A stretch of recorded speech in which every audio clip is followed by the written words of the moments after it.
โอเคเนาะแล้วมาในตอนนี้สากนี่ก็คือสาวนิดเนาะสีมาพูดคุยกับสามีของเอื่อยปุ๊กปิ๊กเนาะก่อนอื่นเมิดกาสีกาทักทายสบายดี FC เมิดสุขุสุขคนเด้อเพราะว่าสิเป็น FC ทั้งฝั่งไทยฝั่งลาวหรือเมืองนอกเนาะที่ว่าติดตามคลิปของสาวนิดพาส้มคนนี้อยู่มื้อนี้เนาะสาวนิดเองก็มีโอกาสดีๆเนาะที่ว่ามาเยี่ยมยามสวนของเอื่อยของอ้ายเพิ่นหนนะแล้วก็จากซอดที่แล้วเนาะก็พา FC ทุกคนมาเยี่ยมชมว่าบรรยากาศอยู่สวนเพิ่นนี่เพิ่นเฮ็ดอีหยังแน่ปลูกอีหยังแน่หลายสิ่งหลายอย่างเนาะก็สิเว้ากับเอื่อยปุ๊กปิ๊กซึ่งเป็นเมียหรือว่าภรรยาของอ้ายวงแต่ว่าบัดมาซอดนี้ก็คือสาวนิดสิมาถามกับสามีของเพิ่นเนาะก่อนอื่นเมิดอยากให้อ้ายแนะนำชื่อก่อนเนาะเพื่อให้ FC รับรู้นำสบายดีเนาะคือพยาบาลมุกพ่อใหญ่บ้านวง โดยพ่อใหญ่บ้านวงเนาะอายุจักปีอ้าย31 ปี31 ปีอ๋อ31 ปีก็รุ่นอ้ายสนิทปีนึงเนาะสนิทก็ได้เอิ้นอ้ายเนาะได้เอิ้นอ้ายเด้อโดยนี่แหละเนาะเพราะว่ามาเบิ่งสวนของอ้ายมื้อนี้แล้วรู้สึกโอ้อยากได้ข้อมูลหรือว่าอยากได้สูตรว่าซั่นซะเอาเพื่อเอาไปปรับปรุงหรือว่าไปนำใส่บางทีสนิทก็ออกเวียกออกงานมาบางทีอยากเฮ็ดหัวเฮ็ดสวนเนาะเพราะว่าเฮามักทางนี้หั่นนะแม่นแล้วก็อยากรู้ว่าที่ความเป็นไปเป็นมาของสวนนี่น่ะอ้ายตั้งแต่จุดเริ่มต้นน่ะอ้ายมีความเป็นไปเป็นมาแบบใดแบบว่าก่อนหน้านี้อ้ายเฮ็ดอาชีพหยังหั่นนะอยากรู้อาชีพค้าขายอ๋อก่อนหน้านี้เฮ็ดอาชีพค้าขายแต่อยากมาเฮ็ดสวนเฮ็ดเพื่อเป็นบอนผ่อนคลายนั่นแหละหลักๆก็ได้อ๋อโดยก็เลยมาบุกเบิกแล้วก็มาปลูกนั่นปลูกนี่ใช่แล้วเฮ็ดมานี่ดนแล้วบ่อ้ายเฮ็ดมานี่จักปีแล้วมีกับผู้ที่ครบหอปีนึงนะเพราะว่าช่วงแม่นบ่มีปีนึงบ่นี่แม่นแต่ว่าสวนนี่รู้สึกว่า3ปีขึ้นไป แม่นเพราะว่าต้นไม้ใบหญ้าอย่างที่เห็นเนาะโอ้ต้นกล้วยต้นอ้อยต้นพร้าวต้นมะนาวอิหยังก็เป็นหมากหมดเฮ็ดมาปีนึงเนาะพอดีครบหอปีนึงแม่นเนาะเพราะว่าปีกายนี่สนิทก็มาแต่ว่ายังบ่ทันได้อุดมสมบูรณ์ส่ำนี้แต่ว่าปีนี้หันตกมาปีนี้แม่นอุดมสมบูรณ์แล้วทุกคนนี่แหละเนาะสนิทก็มาถามเบิ่งเพื่อเป็นแนวทางให้สนิทบางทีสนิทอยากเฮ็ดสวนนำเพิ่น เนาะก่อนที่แรกแม่นอ้ายค้าขายแล้วก็ทุกมื้อนี้ก็ยังค้าขายบ่อ้ายหรือว่าแนวใดหรือว่าเซาแล้วยังค้าขายคือเก่ายังค้าขายคือเก่าเนาะแต่ว่าก็มาเฮ็ดสวนเสริมเพื่อเป็นบ่อนผ่อนคลายเฮ็ดยามเช้านะเฮ็ดเช้าเฮ็ดยามบางแม่นเอาแล้วอยากรู้ว่ามีความคิดจังไดจังแบบว่าอยากเฮ็ดสวนแบบอยากเฮ็ดแบบจริงๆจังๆเลยบ่หรือว่าแบบความหมายว่าอยากเฮ็ดแบบว่าเป็นสินค้าบ่หรือว่าอยากเฮ็ดแบบว่าปลูกพอได้กินได้อยากอิหยังในครอบครัวซื่อบ่มีแต่ ปลูกกินปลูกกันนี่บ่ได้ขายอ๋อก็คันว่ามันหลายมันเหลือกินได้หยังก็แบ่งขายอ๋อแต่นี่ก็คือสิเหลือกินแล้ว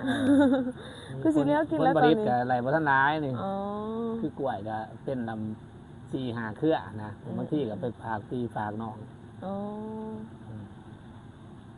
ก็ว่ามันหลายดีดอกสิแบ่งขายมันคือสิแล้วผู้นั้นผู้นี้มากก็แบ่งเขากิน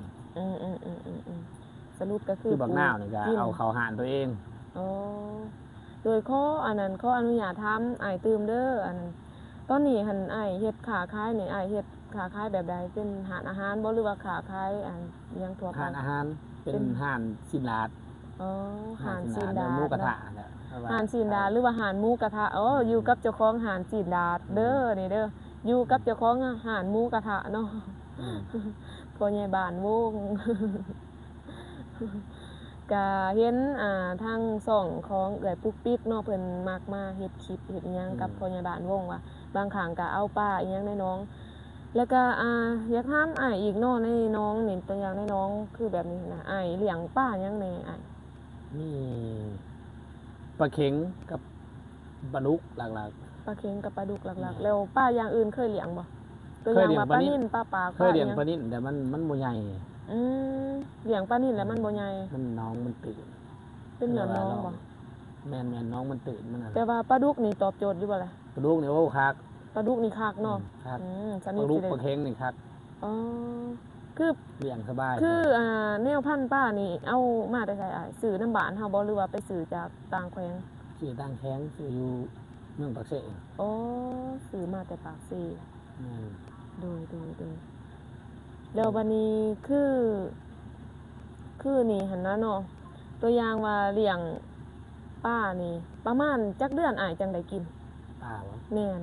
ตัวอย่างว่าเอาปลาเค็งก่อนประมาณจัก ปลา เดือน เค็งนี่ประมาณ3 เดือน ประมาณ3 เดือนแม่นได้กินเนาะอ๋อแล้ว ตัวใหญ่ได้3 เดือน แล้วปลาดุกได้อ้าย ปลาดุกคือกัน3 เลี้ยง ดือน บ่ยากเนาะ แม่น แสดงว่าบ่ยาก เดือนที่4มันก็ใหญ่แห้งแล้วนะ แล้วเคยแบบว่าเอาไปขายจักเทื่อแล้วนี่อ้ายขายจักสุดเลยตั้งแต่เฮ็ดน้องมาขายจักสุดเลย ใครเท่านึง ได้ขายเทื่อนึงอ๋อ ใครพี่น้องมันหลายเลยมาแบ่งขาย อ๋อส่วนหลายแม่นขายให้พี่น้องเนาะคันสิว่าเฮ็ดเป็นธุรกิจก็ยังบ่แม่นเนาะเฮ็ดแบบ มัน อ่า ทดลองซื่อเพราะว่า ธุรกิจครอบครัว เออ ทดลอง เฮาบ่ ล ได้ อง มี ผิด ควา ลอ ม ง รู้ ถูกอืม ก็เฮ็ดไปลองผิดลองถูกไปมันก็ แล้วความกว้างความยาวของลึกนี่ความกว้างความลึกของน้องนี่ประมาณจักเม็ด5จักเม็ดอ่ะ น้องนี่มีแต่70 เซนเลิก70 อ๋อความ กว้าง ลึก น่ะประมาณเมตรนึง กว้างเม็ดนึงประมาณนี้หั่นถือว่าพอดีแม่นบ่อ้ายหรือว่าอ้าย เพราะมัน สำห ต้อ รั ง บ ได้อันนั้นอีกที่จริงบ่พอดีเพราะว่าเฮาบ่เคยเฮ็ดนะ อ๋อ เลยลองครับมันหลายครับมันเฮามาเบิ่งตัวจริงมันบ่แม่นนะ ประมาณ มัน สำใดอ้าย ต้องได้ซัมเมตรนึงพอดี ความลึกบ่ แม่น อ๋อ ๆแต่ของน่ะมันต้องได้ขุดน้ำงามมันแล้วเฮ็ดสวงงามฝนมันน่ะตัวงามตัวนั้นบัดนี้มันเฮ็ดให้ผ้ามันขาดไว้ อืมก็คันเฮาบ่ลองก็บ่ฮู้เนาะทุกคนคันเฮาบ่ลองก็บ่ฮู้ก็เอามาเป็นคือว่าเป็นบทเรียนของเฮาเนาะ มันสั่นเนาะคือน้องมันสั่น อืม บัดเฮาเอาน้ำนั้นมาหงอยู่บอนเดียว ทั้งบอนนั้น เออ มันว่าเคินน้ำหั้นนะเป็นแบบนั้น แล้ววันนี้ประมาณ3 เดือนเนาะได้กินแล้วป้าคือว่าใหญ่แล้วแล้วอยากรู้ว่าคันว่ายามฝนได้อ้ายแบบว่ายามฝนตกแบบสิน้ำบ่ล้นหรือว่าน้ำบ่ท่วมป้าบ่บ่อยๆตัวอย่างว่าเฮ็ดแบบนี้นะเฮ็ด ไป ไปคือกันเนาะ เก่ง ไล่ไปตามให้หน้าพุ่นแล้วเนาะ ที่จริงก็อยากใส่ผ้าแยงอยู่แต่ว่ายามมันบ่งามบัดนี้ อ๋อ แต่ว่าปีหน้าสิใส่ผ้าแยงแล้วปีหน้าง ามบ่เกี่ยว มันไปเด้บัดนี้ เอา เลี้ยง ป้า ปลา ไว้ เวลา ก่อน ไปเบิดบืนไปเบิด แม่นแล้วเนาะอัน มัน เฮาเลี้ยง น้อง เฮาก็ ไป อยากได้ผลผลิตแต่ว่าอันนี้เนาะก็มันก็สิเสียหายเฮาถึงมันสิเสียบ่หลายก็อย่าแต่มันก็เสียเนาะทุกคน โอ้มักสนิทมักแฮงเด้อสวนพ่อใหญ่บ้านวงนี่คือว่าจัดแต่งมาแบบสไตล์แบบไทยโดเนาะขอถามหน่อยเด้อขอถามอีกเนาะจักหน่อยคิดจังไดจังแบบว่าออกแบบสวนแบบนี้หั้นนะแบบว่าเห็นในเห็นเขาเฮ็ดมาบ่หรือว่ามีไผบอกบ่หรือว่าแบบใดหั่นน่ะอยากรู้ เบิ่งใน YouTube เบิ่งใน YouTube แม่น แม่นส่วนหลายแม่นคนไทยเนาะ แม่นๆแสดง ต้ ค อง นไทย เกษตรอีสานยุคใหม่ส่วนหลายตามสนิทเห็นเนาะสนิทก็มักเบิ่งเด้อ ก็เบิ่งน้ำเพิ่นนั่นแหละเบิ่ง มักเบิ่งสองเกษตรอีสานยุคใหม่เนาะ แล้วก็ซ่องอีกอย่างอีกซ่องพี่แต้วบ่ยัง ผู้จัดการแต้ว ผู้จัดการแวะคน แล้ว ส ก็ วย แวะแวะก็สวย มากเบิ่ง มีอีกผู้หนึง น้องนอดน้อง น้อง หยังประมาณนั้นเนาะสนิทก็มักเบิ่งคือกันเพราะว่ามักไปในทางเกษตรนี่แหละทุกคนมักไปในทางเกษตรแต่ว่าสนิทหันเฮ็ดยังบ่ทันประสบผลสำเร็จเนาะทุกคนล้มเลิกทุกครั้งแต่ว่านี่กำลังมีเวลาในช่วงนี้ก็ว่าอยากเริ่มต้นใหม่หันนะก็เลยอยากมาถามจุดเริ่มต้นของอ้ายเพิ่นเนาะเพื่อเป็นแนวทางว่าเฮาจะต้องแบบว่าเพื่อเป็นทิศทางหรือว่าแนวทางให้เฮานะว่าจุดเริ่มต้นนี่เฮาเพิ่นเฮ็ดแบบใดและเฮาจะต้องไปนำสายแบบใดหันนะอยากรู้แบบนั้นแล้วสำหรับหมากนาวได้อ้ายการปลูกนี่ยากบ่อ้าย บ่ยาก บ่ยากเนาะ แห้งปลูกง่ายง่าย ระบบน้ำนี่เฮ็ดจังได๋อ้าย แต่ก่อนน่ะใส่ระบบเดียวนี่มันฝนแน่ช่วงฝนก็เลยว่าบ่ทันได้แปลงคือเดียวนี่ว่าสิมีแผนว่าสิเฮ็ดใส่ระบบคือเก่านั่นแหละ ใส่ เพ ระ ราะ บ ว่า บ โฮด น้ำ นี่บ่ไหวแล้วโฮด ใส่น้ำบาดาลบ่อ้ายหรือว่าน้ำประปา บาดาลนี่แหละน้ำน้องเฮานี่ล่ะเฮาดูดมาใส่น้องแล้วก็เอาน้ำน้องมาโฮด อ๋อ เอาหนังขี้ป้ามาหด ถือว่าได้ฝุ่นไปอีกแบบ คัน แล้ เอา ว น้ำบาดาลหดเลยมันคิดว่ามันคือบ่อน่ะนะมันอยากเหลืองใบ อ๋อแสดงว่า ปูดนี่ แสดงว่าต้นไม้ใบหญ้าที่เห็นเขียวงามนี่ เกิดจากฝุ่นน้องปลา แม่น อ๋อ คือขี้ปลาลูกนี่แห้งคัก โอ้เนาะ เลี้ยงปลาลูกแห้งฝุ่นงามครับ อืมแล้วคือฝุ่นอีหยังหรือว่าปุ๋ยอีหยังนี่ได้ใส่บ่อ้ายตัวอย่างว่าต้นมะนาวอีหยังแบบนี้ ก็ปุ๋ยขี้งัว ใส่แต่ ปี ปุ๋ย ละ ค เทื่ อ อก ใส่ปีละเทื่อ อ๋อใส่ปุ๋ยคอกปีละเทื่อ แม่น อย่างอื่นบ่ได้ใส่ บอก คือแบบว่าปุ๋ยหมาปุ๋ยอีหยังได้ใส่บ่ บอกว่าท่าน บ่ได้ใส่เลย แบบธรรมศาสตร์เลย แม่น โอ้แสดงว่าสวนปลอดสารพิษตินี่ บ่หมามันบางทีมันบ่ค่อยมีอยู่ใดเอาบ่ทันได้เลี้ยงมัน ก็ถือว่าได้เจ้านี่แทนบางทีปลูกมากอะบ่ได้เก็บซ้ำบ่นำบ่แม่นแต่ว่าบ่ได้เก็บเนาะต้นมันก็แทบสิบ่เกิด หรือว่ามันเป็นหย่อนการรักษาของเฮาแน่บ่หรือว่าแนวใดเนาะ ดินมันหัก อืม คันจะปลูกแซ่นี่มันดินโซดาดินแหละครับ คันว่าปลูกใส่ดินทั่วไปเนาะ แม่น แต่ว่าคันสิปลูกแม่นแนะนำให้ปลูกใส่ท่อแบบนี้ ก็ หรือ เรื่อง ว่า นี้ แบบ ก็ ใด มันรักษาง่าย อ๋อ รักษา ฝุ่นมันบ่ ใช้ดินก็ดีแนว ฝุ่ นึงคันมันใหญ่น่ะมันอันนั้นน่ะมันไปหากินเองมันได้หลายไป อืม แต่ว่ามันยากแต่ทำอีกซื่อ เราต้อง จริง รักษา เอ ตัว อ ทำอิฐเนาะ มันก็บ่ได้ใส่ต้นทุนแน่คันว่าปลูกใส่ดิน อืม แต่ว่าเมื่อยรักษาหั่นแหละมันหญ้าเกิดหญ้าหยัง บัดแบบนี้หันดีกว่า คือ แม่น ใส่ บ่ ปอกปูนมันง่ายมันเฮารักษาง่าย อืม มันพื้นที่จำกัดเด้ ปลู ฝุ่ ก น ประ ไทย มาณ ก็ง่าย ปีหนึ่งเนาะประมาณจักเดือนได้ มี เก็บ บ่ หมากอ่ะแม่น เห็นหมากัน8 เดือนเห็นหมา ประมาณ8 เดือนบ่ฮอดปีเนาะ อืม โอ้ คือเดือนนี้หายเลยได้เดือนนี้บ่ได้ตอนเพิ่นก็มันเกิดได้หมา โอ้ แต่ เรา ว่าบ่ทันได้ตอน โอ้มีวิธีการตอนอีกแม่นบ่นี่ เฮ็ดให้มันปงยอดใหม่ แล้วช่วงใดอีกไอ้ได้ตัดตอนมันมียามตัดตอนบ่หรือว่าแบบว่า ตัวอย่างว่า บ่ตัวนี้ก็ เดือนใดฤดูใดหั่นนะตัด บ่ ต ทั อน นมี ดีก ความ ว่า รู้ตัวนี้หาก็ลองไปซื่อลองเฮ็ดเบิ่ง ถ้าหาบ่ตัดตอนนี่แม่นบ่มีหมาก ก็มีแต่มันบ่หลาย โอ้ เพราะว่าหมากมันเกิดคือสิได้เกิดตามยอดมัน ม อันยอดโปงขึ้นมาหลายน่ะก็เพิ่นก็มีหมากหลาย โอ้ คือต้นบางนาว เด้ออ๋อนี่แหละเนาะเฮาบ่ทันมีความรู้ทางด้านนี้นะก็ว่า ลองเฮ็ดเบิ่ง ถามเบิ่งเนาะแล้วนอกจากมะนาวแล้วก็ปลูกมะฮุงแน่เนาะ อืม มะฮุงนี่ถือว่าสบายเนาะ ง่าย ปลูกง่ายที่สุด แต่ปลูกลงดินให้มันเป็นหมากโลด อืม สบายตัวนะ ขึ้นกับดิน บ่ได้ใส่ฝุ่น แม่แล้วก็ขึ้นกับน้ำเนาะที่สำคัญเพิ่นว่า กับต้น น้ำเนาะ กล้วยนี่ก็ปลูกง่าย อืมโดยหวยสนิทก็สิบ่ได้ลอกเลียนแบบบ่าวงบ่ สิบ่ได้ลอกเลียนแบบไอ้วงบ่เนาะพยาบาลวงเพิ่นบ่นี่ส่วนหลายเพิ่นก็ปลูกต้นไม้กินหมากเนาะทุกคน แล้วผักนางอ่างหญ้าได้ปลูกบ่แบบตัวอย่างว่า พักนี่ ผักบัว ส่วน ผัก หลาย ห มี อ แต่ ม ปลู ผั ก ก ยามแล้งช่วงนี้แหละสิปลูกเดือน12 ช่วง เดือน ฤดูหนาวเนาะ แม่น แต่ว่ายามฝนนี่บ่ได้ปลูกเนาะ รักษายาก อืมอีกอย่างก็บ่มีเวลาแน่เนาะเฮ็ดเฮ็ดกับห้านเนาะเฮ็ดกับธุรกิจก็เลยว่าบ่มีเวลาอันนี้มันก็แม่นบ่อนผ่อนคลายหรือว่าบ่อนให้พอได้ให้ลูกให้หลาน ในเบื้องหน้า ปลูกไว้ให้ลูกให้หลานในเบื้องหน้าเนาะเพิ่นว่าเนาะอ่า ส่วนหลายปลูกก็มีแต่นั้นแหละ โดย เพิ่นอายุสั้นน่ะ โดยแต่ว่าก็บ่ทันได้เฮ็ดเป็นแบบว่า อืม ธุรกิจหรือว่าการค้าขายอีหยังเนาะอยากฮู้เนาะตั้งแต่เริ่มต้นหันมีไผแหน่ช่วยอ้ายเฮ็ดเองบ่หรือว่าจ้างเขาหรือว่าแนวใด ส่วนหลายจ้างนั่นแหละ ส่วนหลายก็แม่นจ้างเขาอ๋อ ผม เพียงแต่เฮาวางแผนเนาะ แม่น วางแผนว่าอยากเฮ็ดแบบใดแต่ก็ส่วนเฮ็ดงานแม่นจ้างเขาเนาะ แม่น อืม คือเดียวนี่ก็เฮ็ดเองมันเดียวมันง่ายเด้มันเดี่ยวบ่ล่ะมีแต่ดูแลซื่อ มันใหญ่หมด คื เล อย เริ่ เนาะ มต้นนั่นแต่จ้าง อืม ขุดดินขุดหนอง นี่แหละเนาะคันว่าเฮาอยากเฮ็ดแบบคือเพิ่นเฮาก็ต้องได้คันสิว่าเลยก็มีทุนเนาะ มีคือแม่น ขอถามแหน่ไอ้ลงทุนนี่หมดประมาณเท่าใดนี่เบิดเด้อบ่เทิงเบี้ยใหม่เบี้ยหยังบ่ อ่าเอาเริ่มจากการขุดดินหรือว่าอีหยังก่อนเนาะหรือว่าอันแบบว่า ดัดแปลงดินอีหยังหั่นนะแบบว่าขุดดินขุดบ่อขุดอีหยังนี่นะหมดประมาณเท่าใดอันนี้อยากถามเป็นความรู้คร่าวๆเนาะเพื่อเจ้านิดสิไปนำใส่หรือว่าเพื่อ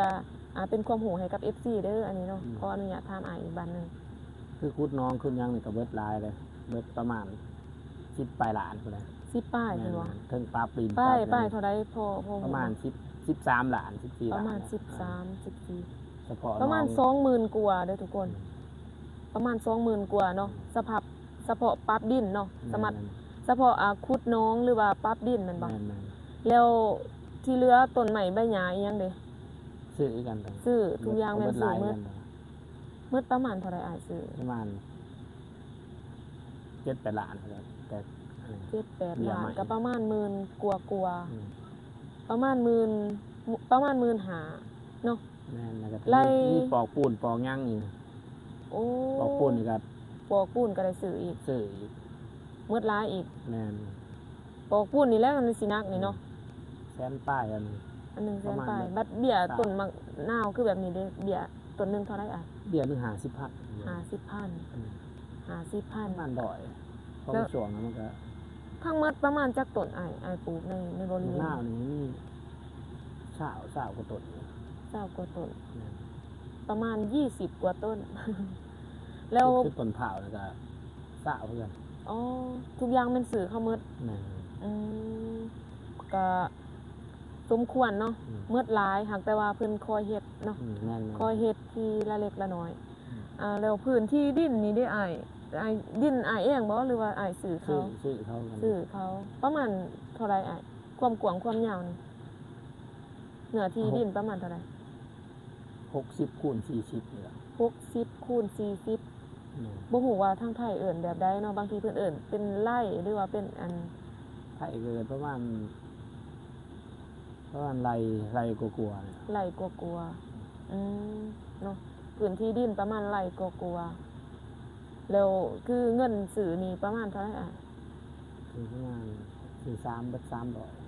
300ประมาณ500,000 ประมาณ500,000เนาะ แสนปลายเนี่ย โอ้ราคาดินเพิ่นซื้อประมาณ500,000ทุกคน แล้วก็บุกเบิกขุดน้อง อืม ประมาณ 20,000กว่า อืม แล้วก็ซื้อเบี้ยไม้อีกเบี้ยมะนาวหรือว่าเบี้ยมะพร้าวอีหยังทุกอย่างเนาะที่อยู่ในสวนแม่นประมาณ10,000กว่าเกือบ 20,000 อืม แล้วก็ซื้อปอกอีก โอ้คันรายรวมๆแล้วคือหลาย อืม แล้วก็บัดที่นี่เนื้อซื้อดินอีกก็ประมาณ500,000 บาทตีเป็นเงินไทยประมาณ500,000 บาทเนาะเงินลาวก็ประมาณ300กว่าๆ อืม 300 ล้านกว่าๆอ๋อถือว่าถ้าว่าผู้ที่เนาะบางคนหั่นนะอยากออกมาเฮ็ดเกษตร อืม แต่ว่าบ่คิดถึงบ่คำนึงถึงต้นทุน เนาะ แม่น อันนี้นี่นะถ้าว่าบ่คำนึงถึงต้นทุนนี่หลายคือกันเด้อทุกคนบ่แม่นว่าของง่ายๆเนาะ เมื่อหลายคือกันได้แต่อันสวนเพิ่นนี่ถ้าว่ามีดินแล้วนี่ก็สิบ่หนักเนาะ แม่น สิบ่หนักถ้าว่ามีเนื้อที่ดินแล้ว แต่ถ้าว่าบ่มีดินนี่สิต้องหาเงินซื้อดิน อืม นอกจากซื้อดินแล้วก็ยังมาลงทุนเฮ็ดกับหัวสวนแบบนี้อีกหั้นนะก็ถือว่าหลายสมควรเนาะ อืม รายรวมๆก็ห่วยเกือบ 7-8 แสนพุ่นแหละ เนาะ แล้วก็ทุกมื้อนี้ก็มีบ่ได้มีค่าใช้จ่ายอิหยังเลยติหรือว่ามีบ่อ้าย ก็บ่ค่อยมีมาไหนสอน บ่ค่อยมีแต่ค่าน้ำค่ามีแต่ค่าไฟเนาะ แม่นค่าไฟ มีแต่ค่าไฟเพราะว่าเพิ่นได้ใช้ไฟเพื่อโป้มน้ำน้องมาสีดต้นไม้ มารดต้นไม้เนาะมารดน้ำต้นไม้อืมเด้มันก็อันนี้แหละเนาะกำไรแม่นบ่ อืม นี่แหละคือกำไรชี กำไร วิต ถามว่ากำไรเงินค้ำบ่อันนี้ก็ยังบ่ทันแม่นเด้อก็เว้าบ่ได้เนาะบางทีเบื้องหน้าในอนาคตเฮาอาจจะเฮ็ดเป็นธุรกิจค้าขายเลยก็เป็นไปได้เนาะ อืม เพราะว่าทุกอย่างมันแบบว่ามันผลิตผลออกมาให้เฮาแล้วนะมันเป็นกำไรชีวิตของเฮาแล้วคันสิว่าเลย อืม ตอนนี้หันยังเป็นกำไรชีวิตแต่ว่ากำไรเรื่องทุนฮ้อนหรือว่าเงินค้ำอีหยังหันยังบ่ทันแม่นเนาะแม่นบ่ แม่น อ๋อเนาะความเป็นไปเป็นมาของเพิ่นก็แล้วก็รายรับรายจ่ายเกี่ยวกับสวนเพิ่นนี่ก็ถือว่าสมควรนี่แหละเนาะถ้าว่า สมสมมุติว่าเนาะตัวอย่างว่ามี FC หรือว่ามีอ่าทานใดผู้คนทานใดเนาะเพิ่นมักฮักในการเฮ็ดเกษตรหั้นนะหรือว่าตอนนี้เพิ่นยังเฮ็ดเวียกงานประจำอยู่แล้วก็อยากเฮ็ดอยากออกงานประจำหรือว่าบ่อยากออกก็อย่าเนาะ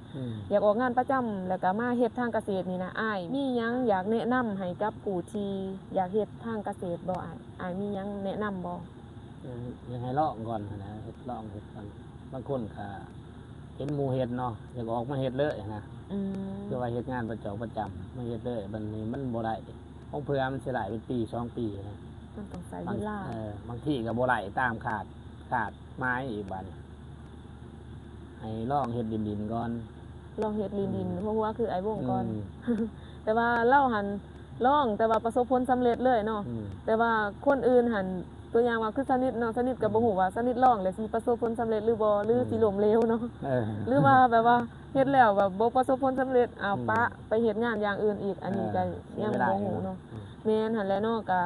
อยากให้ลองก่อนเนาะ อืม ก่อนอื่นหมดอยากให้ลองก่อนเพราะว่าหยังเพราะว่า1บ่อยากให้เสียทุน อืม 2บ่อยากให้เสียเวลา แม่น สำคัญเนาะแล้วก็ถ้าใจบ่มักอีหลีนี่แม่นเฮ็ดบ่ได้เนาะอ้ายเนาะ แม่น ถ้าใจบ่มักอีหลีนี่แม่นเฮ็ดบ่ได้เด้อทุกคน อยากมีความรู้อยากได้ข้อมูลเบื้องต้นเพื่อเอาไปนำใช้